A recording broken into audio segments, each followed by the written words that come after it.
Welcome to the Full Moon Film Buff, episode 196. We are going to discuss Dylan Dog, Dead of Night, released in 2010.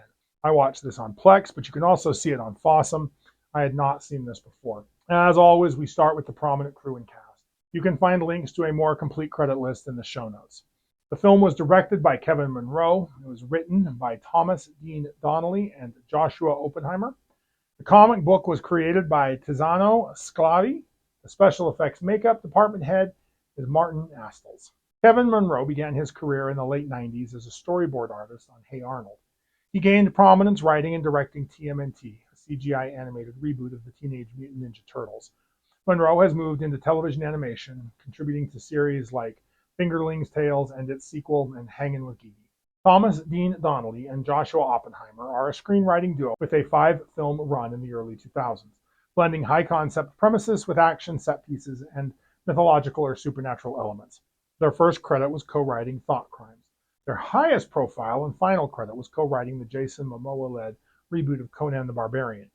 According to IMDb, they still have a script in development. Tiziano Sclavi wrote Western and James Bond fanfic as a teenager. He began his career in the 70s writing short stories and novels. In 1986, he launched Dylan Dog for Sergio Bonelli Editore. The series follows Dylan Dog, a London-based nightmare investigator who tackles supernatural cases with a mix of horror, mystery, irony, and melancholy. It became a massive hit, selling millions of copies monthly at its peak and inspiring a dedicated fan base across Europe. Sclavi wrote the majority of the series' early issues and returned periodically afterwards. His stories blend classic horror tropes, vampires, werewolves, zombies, with psychological depth, social commentary, and philosophical undertones, often exploring themes of fear, loneliness, and the human condition. He also created Nick Rader, a noir detective series, and wrote novels like Nero and Il Ritorno di Dylan Dog. Martin Astles is a prolific special effects makeup artist who got his start in the early 90s. We've seen his work as a sculptor in Van Helsing. Other notable projects include Ronin, The Passion of the Christ, X-Men The Last Stand, Apocalypto, The Curious Case of Benjamin Button, Watchmen, and The Toxic Avenger. The cast includes Brandon Routh as Dylan, Anita Bream as Elizabeth, Sam Huntington as Marcus, Taye Diggs as Vargas, Kurt Angle as Wolfgang, and Peter Stormare as Gabriel. We first covered Peter Stormare back when we did The Brothers Grimm. Brandon Routh moved to New York to pursue modeling and acting, landing early roles in the soap opera One Life to Live, and guest spots on Will and Grace and Gilmore Girls. Routh secured a lasting place in superhero lore as the titular Man of Steel in Bryan Singer's Superman Returns. His other claim to superhero fame is an ongoing role as Ray Palmer, aka the Atom, across Arrow, The Flash, DC's Legends of Tomorrow, and many other DC TV shows. Other prominent roles include Scott Pilgrim vs. the World and its animated alternative Scott Pilgrim Takes Off, and a recurring part on the brilliant TV show Chuck. I'm going to wait to fully discuss Sam Huntington when we get to his role as werewolf Josh Levison on the American remake of Being Human. Anita Bream is an Icelandic actress born to musical parents. This is going to be tough to pronounce. Gunnlaugur Bream and backup vocalist Erna Thorinrinsdottir. She began her career in British and Scandinavian productions, appearing on Doctor Who and the Christmas special Voyage of the Damned. Her breakout film role came as Jane Seymour in The Tudors. She gained wider recognition as Hannah Acerson in Journey to the Center of the Earth. She continues to work in Hollywood and Scandinavian cinema. Taye Diggs made his Broadway debut in the Tony Award-winning Carousel before being part of the original cast of Rent, a role he reprised in the film adaptation. He transitioned to the screen with a breakout role in How Stella Got Her Groove Back. Diggs starred in Private Practice, a spin-off from Grey's Anatomy. Other notable credits include Brown Sugar, House on Haunted Hill, and All American. Kurt Angle is a retired professional wrestler, Olympic gold medalist, and actor. He won a gold medal in freestyle wrestling at the 1996 Atlanta Olympics, despite having a broken neck. Angle then became a professional wrestler, quickly rising to become a top star. In acting, Angle appeared in Warrior and Pain and Gain. This movie received mostly negative reviews at its release, and it didn't make much of a commercial splash. Comic fans often note that it heavily Americanized the material, shifting from the comic's darker, more poetic tone to something broader and more action-oriented. All that said, I really enjoyed it. It's not perfect, but I had a lot of fun watching it. If you're into light-hearted supernatural procedurals with a touch of noir, think a blend of Constantine vibes but with more comedy and less grit, it's definitely worth a watch. It's not scary in any traditional sense, but it has decent creature designs and a few clever moments. On the flip side, it feels a bit uneven, a bit rushed in places, and the plot starts to fracture if you think about it too much. It doesn't fully capture the surreal spirit of the original Italian Dylan Dog comics, which honestly I found to be an improvement. Of course, I tracked down the comic. It's even sillier and more surreal than the movie. And Marcus is a vast improvement over Felix, aka Groucho Marx from the comics. I'd say it's a casual view rather than a must-see classic, but give it a shot if the premise hooks you, but do temper your expectations. Now, one thing I absolutely love about this project that I'm on, well, any similar kind of project really, is the fascinating rabbit holes that it generates. I had never ever heard of Dylan Dog before, so obviously I had to go and do some research. Luckily, the Internet Archive has my back, and I was able to read a case file compilation there and get at least a taste of what the originals and an idea of what was changed in the movie. Dylan Dog originates from Tiziano Sclavi's long-running Italian comic series launched in 1986 and one of the best-selling in Europe with millions of copies sold worldwide. The character is, as I said before, a nightmare investigator based in Craven Road, London. He's often accompanied by a Groucho Marx-style sidekick named Felix, who just is a constant source of bad jokes. The film relocates everything to New Orleans and replaces the Groucho character with a comic relief sidekick who is less of a walking violation of the rights of publicity and crafts an original story rather than adapting any specific arc from the comic. So let's cover the synopsis and buckle up for this one, Wolfpack. Elizabeth Ryan finds her father dead and is attacked by what looks to be a werewolf. Less than 3 minutes in, we waste no time. Dylan Dog recounts his past as a paranormal detective helping people with supernatural cases. That ended when a vampire killed his wife. He currently works regular cases with his employee Marcus Deckler. Elizabeth seeks out Dylan's help, but he immediately refuses. Meanwhile, vampires are peddling a new drug at a fetish nightclub. The vampires know about the werewolf murder and hint that it's related to something called the heart. Capitalization is fully implied. We get a better look at the werewolf when it kills Marcus. This gets Dylan involved. Yeah, it did kill Marcus, by the way. He's dead.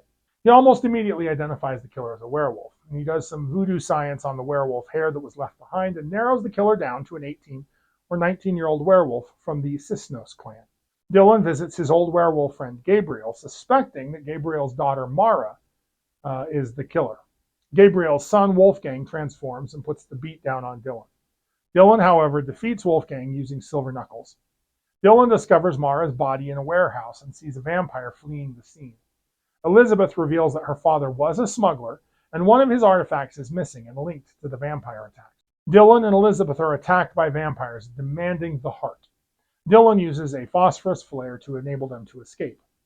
Dylan explains to Elizabeth that he used to be the mortal trusted to settle disputes between the various monsters. That has obviously changed. At the morgue, Dylan finds Marcus has now been revived as a zombie. I don't know why. Dylan takes Elizabeth to a black market for body parts where they confirm that vampires, now led by Vargas, seek the heart. We already knew that. Dylan also learns Vargas is spreading the rumor that he is now a Monstro Venatorum, aka Monster Hunter. Dylan teaches Marcus how to be a zombie.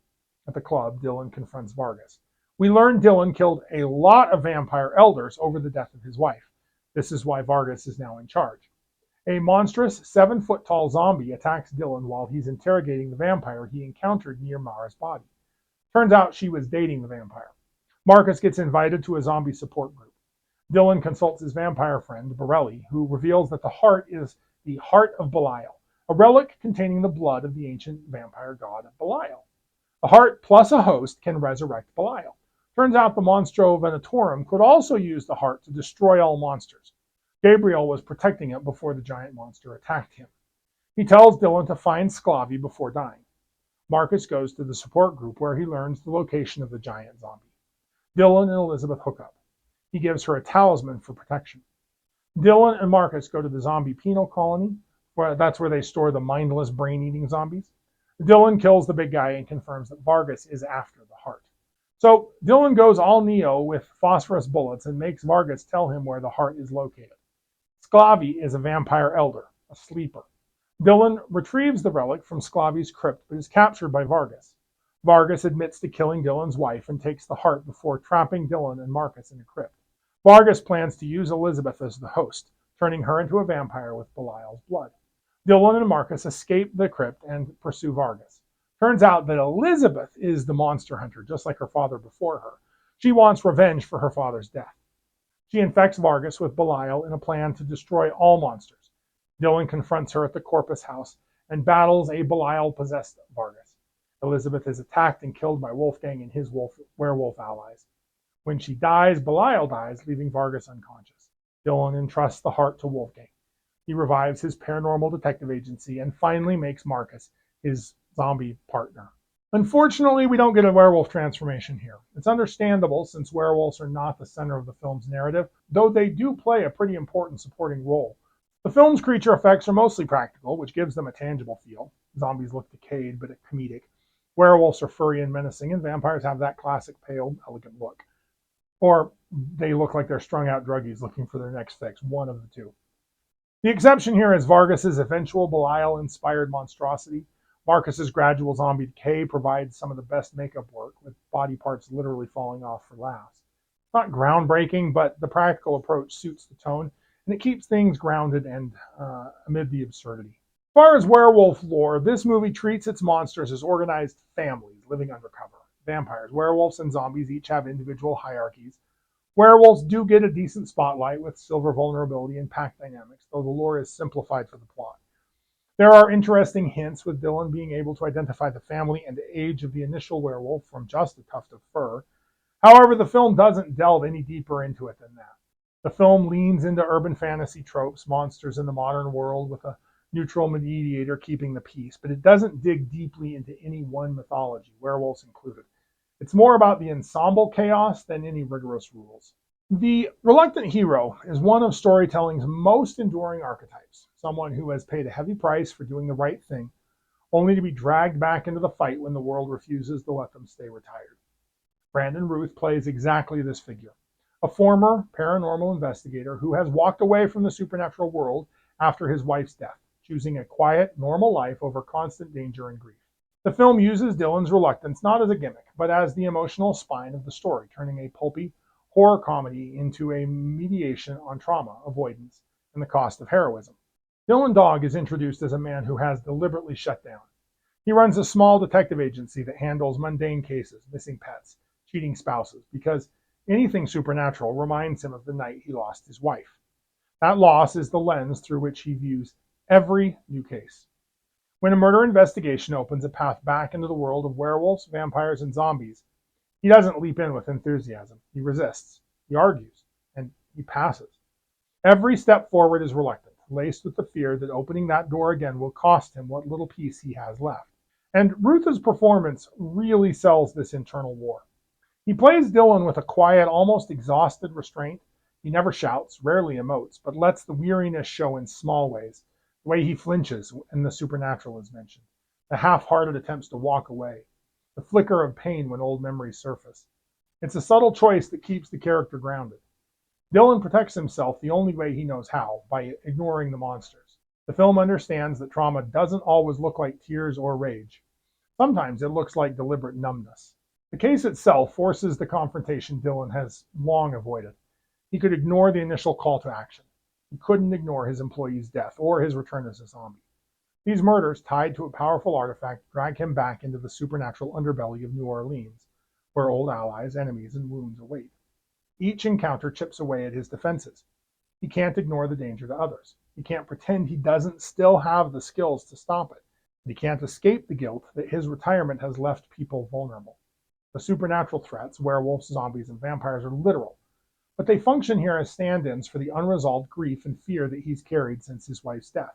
The monsters are the manifestation of everything that he's tried to bury. A nice metaphor for creatures that are typically associated with the graveyard. What makes Dylan's arc feel earned is the gradual shift from avoidance to acceptance. He doesn't suddenly become fearless or whole. He simply stops running. By the end, he hasn't fixed his trauma. He's learned to live with it and to act despite it. Dylan doesn't return to the supernatural world because he wants to, because he understands that turning away has its own different cost. Now, this version of New Orleans, where vampires, werewolves, and zombies live hidden alongside humans in a tense, uneasy truce, shows that supernatural factions that aren't at war, but they're not exactly friends either. They maintain a cold peace enforced by rules, territories, and mutual fear of escalation. Into this fragile balance steps an unknown killer and a mysterious artifact that could tip power in any direction. And suddenly old grudges, paranoia, and ambition threaten to tear everything apart. These undead mirror human societal tensions. Vampires are aristocratic and elitist, werewolves are pack-oriented and territorial, and zombies are marginalized and desperate. They coexist because they have to. No one can afford all-out war, but the resentment simmers. Dylan, the human outsider who once policed this world, becomes the reluctant, impartial force trying to hold the pieces together. His neutrality is both his strength and his burden. He sees the prejudice on all sides and simply refuses to pick a team. The film flips the usual monster hunter dynamic. The real villains aren't always the creatures. Often it's the human hunters who refuse to accept coexistence. They view the supernatural as a threat that must be eradicated, not managed. In this way, Dylan Dog positions monster hunters as the bad guys, bigoted enforcers who would rather destroy differences than learn to live with it. Their intolerance mirrors real-world prejudice, fear of the other, refusal to share space, and the belief that one group's safety requires another one's destruction. Yet the film doesn't romanticize the monsters here. They're not all innocent. Vargas, the vampire crime lord, is ruthless and power-hungry, willing to use the artifact for personal gain regardless of the cost. His ambition shows that evil isn't exclusive to humans or tied to the species it's a choice. At the same time, not all humans are innocent either. The human characters who exploit or betray the supernatural community prove that prejudice and greed cross every boundary. Dylan himself straddles both worlds. He's human, but his past ties him to the supernatural. He's seen the worst of both sides, vampire cruelty, werewolf vengeance, and human bigotry, and he still tries to mediate rather than dominate. The film suggests that coexistence requires exactly this: someone willing to stand in the middle, acknowledge the flaws on every side, and fight for balance rather than for supremacy. In the end, Dylan Dog offers a layered take on prejudice and coexistence. The supernatural factions aren't noble victims or mindless monsters. They're societies with their own struggles, bigotries, and power struggles. The real threat isn't the artifact itself. That's only a thing. The real threat is the fear and ambition that make any group think that domination is the only path to safety. Dylan's refusal to choose a side is the only way the uneasy peace holds. And in a world of monsters and men, the hardest job isn't fighting evil. It's convincing everyone that living together is worth the effort. Earlier I mentioned this has a noir twist, so let's talk about film noir. It's not a strict genre, and it's more of a mood, a visual language, or worldview. Cynical, fatalistic, and drenched in shadows and moral gray. It's the cinematic equivalent of a late-night cigarette and a confession that you're going to regret tomorrow. The classic period runs roughly from 1941 to 1958, a window when American crime films turned paranoid, stylish, and deeply pessimistic. Noir didn't stay in Hollywood. It spread worldwide, reshaped how other countries told dark stories. The seeds were planted in the 1920s with German Expressionism. Films like The Cabinet of Dr. Caligari and M taught the world how to use jagged shadows, tilted angles, and claustrophobic sets to mirror psychological unease. When the Nazis rose, many of those filmmakers, Fritz Lang, Robert Soderbeck, and Billy Wilder, fled to Hollywood and brought that visual grammar with them. Mix in the hard-boiled pulp of Dashiell Hammett and Raymond Chandler, stories full of corrupt cops, double-crossing dames, and doomed men, and you got the DNA of a classic noir. World War II and its aftermath gave noir its emotional fuel. Soldiers returned home traumatized. Women who had worked factory jobs were pushed back into kitchens, and the Depression's optimism felt like ancient history. Noir captured that delusionment. Heroes weren't noble. They were compromised, often sleazy, trying to navigate a world that no longer made any moral sense. The voiceover became noir's signature, retrospective, cynical, and usually delivered by a man who already knows he's lost. Double Indemnity opens with Fred McMurray bleeding out, narrating his own downfall. Sunset Boulevard is narrated by a corpse floating face down in a swimming pool. The device let filmmakers say what the production code wouldn't allow outright, that life is unfair, people are rotten, and happy endings are a lie. Visually, noir is unmistakable. Low-key lighting, deep shadows, rain-slick streets, Venetian blinds carving light into prison bars across faces. The Dutch angle made everything feel unstable. Women were often femme fatales, seductive, dangerous, and smarter than the men who fell for them, but they were rarely one-dimensional. Barbara Stanwyck in Double Indemnity, Rita Hayworth in Gilda, and Jane Greer in Out of the Past are calculating, complex, and unforgettable. The classic cycle peaked in the late 40s with The Killers, The Big Sleep, Out of the Past, and The Third Man. By the mid-50s, noir was shifting. The code was weakening. Television was stealing audiences, and McCarthyism made paranoia feel less like art and more like current events. Films grew even bleaker. Kiss Me Deadly ends with a nuclear apocalypse. Touch of Evil closes on total moral collapse. After that, the classic period is usually considered over. But noir didn't die, it just migrated. In France, the poetic realism of the 30s had already primed audiences for dark urban crime tales. Post-war French critics, especially the Cahiers du Cinema crowd, championed American noir. Directors like Jean-Pierre Melville absorbed it into their own style. Melville's Bob le Flambeur and Le Samurai are pure noir, stoic anti-heroes, fatalistic cool filtered through French existentialism. In Japan, Akira Kurosawa's Stray Dog and High and Low used noir lighting and moral ambiguity to explore post-war urban anxiety and class division. Italian cinema took noir cynicism and fused it with operatic melodrama in the giallo genre of the 60s and 70s, blood and black lace, deep red, turning shadowy streets into blood-soaked art. Neo-noir brought the style roaring back in the 60s and 70s, Point Blank in 1967, Chinatown in 74, Taxi Driver. The 80s and 90s gave us Body Heat, Blood Simple, and LA Confidential. Modern noir can be neon-soaked like Drive, brutal like Prisoners, or surreal like Mulholland Drive. The voiceover still shows up, the shadows still dominate, in the sense that everything will probably end badly remains intact. Noir endures because it's honest, maybe even excited about human weakness. The heroes are compromised, the villains are often more honest than the heroes, and nobody gets out clean. It's not escapist, it's a mirror held up to the parts of ourselves that we'd rather not see. In a world that loves superheroes and tidy endings, noir reminds us that sometimes the darkness wins. Sometimes the best you can hope for is to walk away with your soul more or less in one piece. That's why, nearly 80 years later, people still light another cigarette, pour another drink, and watch another doomed man narrate his own destruction. Because deep down, we all know the feeling. So, if you like lycanthropes, like, share, and subscribe. Contribute your thoughts and additional observations in the comments below. Let me know what I missed or what you noticed. Next, I plan to discuss Povrat Vilchetzi from 1990.